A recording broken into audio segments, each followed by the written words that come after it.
Muhammadu Buhari on social investment, Miriam Uwais, says the endemic poverty in the country calls for the need to cut costs. She said this at a two-day training organized by the Human and Environmental Development Agenda on tracing and recovery of illicit funds and assets for the media, civil society groups and anti-graft agencies. Uwais said it is time to turn the tide and fortunes of citizens in order not to deprive the less privileged of renewed hope of what the program represents in their lives. Damage on the vast majority of the populace wherever it is allowed to fester and grow. It always has an unrestricted ripple effect, so we must stretch our hands across all borders in efforts at combating corruption. Now, speaking on the essence of the training in Port Harcourt, the Rivers State capital, Chairman of Heda Resource Center, Suraji Olerwaju, said it is aimed at empowering citizens and key players in the private and public sectors to demand for accountability and transparency. He said the training is part of the group's advocacy campaign against corruption, illicit financial flow and money laundering.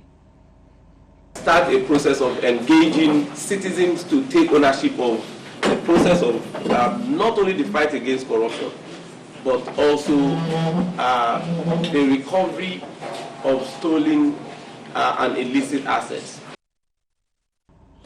Meanwhile, other resource persons at the training said the fight against corruption will not succeed without active citizens' participation. They said if Western countries genuinely wish to fight corruption, there is need for them to stop being the warehouse of stolen funds from Nigeria.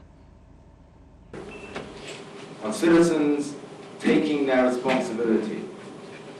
Democracy isn't a spectator sport.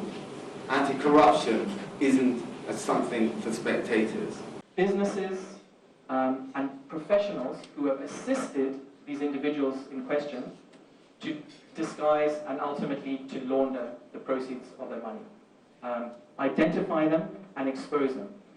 Because one of the things that gives them their power is their legitimacy, the fact that they are seemingly respectable. And it's only when you start naming and shaming the enablers of this will you address the actual root cause of corruption, which is to say that the corrupt can be corrupt. Now, moving on, Nigeria can break free from the shackles of poverty and ignorance